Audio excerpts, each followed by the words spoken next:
Sometimes the chickens act a little bit desperate. You can tell. You'll see it.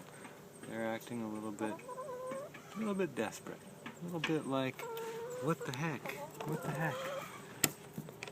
And then if you go inside the little house, sometimes you'll see not just them, but no food. No food. Zero food. So if there is zero food, you can come out of the chicken coop. Make sure you close and latch the chicken coop so they don't get out. Turn east towards the house. Walk over towards the house.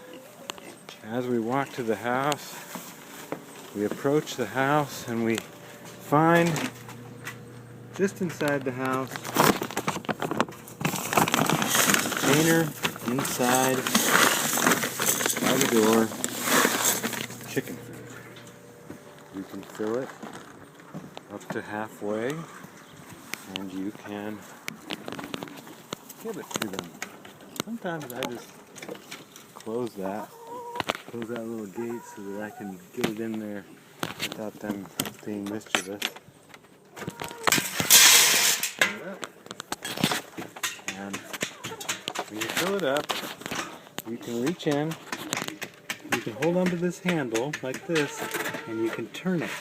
Turning it, you give it a couple of quick turns, and then lock up the chicken coop again, and open up the door again, and everybody's happy. Everybody's happy. And then you can also make sure their water isn't dry. Like it is. It's dry as a bone right there. You can see no water. And then we find a dry bone waterer. And we head over here again. We're walking back towards the house, due east. And we're going to walk over with the waterer in my hand. You can see it's in my hand right there. My hand is holding it. And then I'm going to put it down right here. I'm going to push it down and turn it. By pushing it down and turning it, on the lid of the waterer, there's a little notch. You can see this little notch. It's on almost every kind of animal, chicken waterer. It's right there. And that is going to attach to a little stud on your waterer. And you can see that stud on this waterer right there. I think. It's very bright out here, but yeah, you can see right there, there's a little stud. So I'm going to put this water right over here in the recycled rainwater area. I'm going to turn that on. It's very easy because it just pours right down. You can see that that's pouring straight into the chicken waterer. And you can hold it too. By holding it, you waste less water. Or you could show the Californians who's boss and really just splash it all over the place because we don't have a water problem. But right now I'm going to try to get as much of the water into the chicken yard, into the chicken coop water. Alright, I'll come back when I'm ready to fill it up and put its lid back on.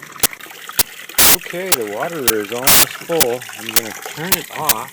I do that by tightening this faucet on the side of the rain barrel. And it just tightens righty-tighty. That's that way, righty-tighty. And you'll also know, because it's not dripping any water, that it's totally closed. Now here's that stud I talked about earlier. You can see the stud, and there's the notch on the outside of it. If you line up that notch with the stud and then turn, the water will come out. And you can carry the rain water in the chicken water. The chicken water is going to go back into the chicken coop.